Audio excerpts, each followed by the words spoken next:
I must say it's rare that in my homily, or rather as I'm reading the gospel, that we would actually have an experience of the gospel itself. As I say, for I was hungry and you gave me food, and immediately Gemma's like, I need food. And then what happens?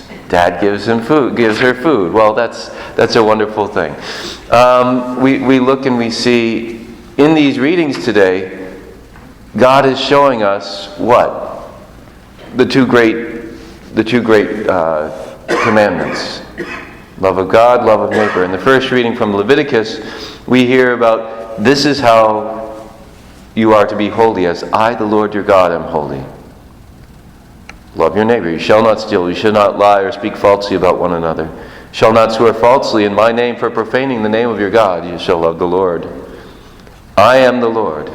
You shall not defraud or rob your neighbor, nor shall you withhold overnight the wages of your day laborer. Do not curse the deaf or put a stumbling block in front of the blind. You shall not love your neighbor. Love of God. You shall fear the Lord your God. So it goes on saying, okay, these two great commandments. And then in the gospel we hear about how we love our neighbor and how loving our neighbor is loving God. I was hungry and you gave me food. When did we see you hungry or naked or any of these things? When you did it for the least of these brothers of mine, you did it for me. The law of God is about love. What struck me most, though, was in the psalm today. The law of the Lord is perfect. Well, of course it is. Duh. Refreshing the soul. What? Refreshing the soul? I don't know if any of you have thought about the law of New Hampshire ever refreshing your soul. Certainly doesn't refresh mine. The law of the United States refreshes the soul. No, it doesn't. Laws of our country are there, to keep order, to make sure that we don't harm one another, but they don't refresh the soul. And a lot of times we then transfer the laws of the world into the law of God. And we think about it the same way. No, the law of God, it refreshes the soul. And then another one of the lines, the precepts of the Lord are right. Well, of course, duh. Rejoicing the heart. Does my heart rejoice at the precepts of the Lord? Precepts of the Lord.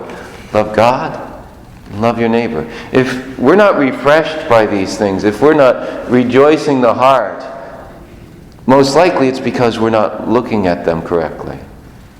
We don't understand really what they are. But I was thinking about this and saying, the pagan nations that surrounded Israel, their gods didn't care about how they lived. Yes, they wanted sacrifice, and if you gave me something I want, I'll give you something you want. But they weren't someone to get close to, and they didn't care about the moral life. They made things and they had power, but they certainly weren't people you wanted to get close to. And here the Lord, creator of the heavens and the earth, God of everything, the one God, comes to the people of Israel and says, I care about you so much. I care about how you live. And so he gives us the law. Why? Not to tamp down on us, but rather to refresh our soul, to rejoice the heart, to give wisdom to the simple, to enlighten the eye. That he gives us these things to give us life. And so when we look at these, especially the two great commandments, love of God, love of neighbor, we shouldn't see these things as a burden, but rather this is where we find freedom, life, refreshment, joy.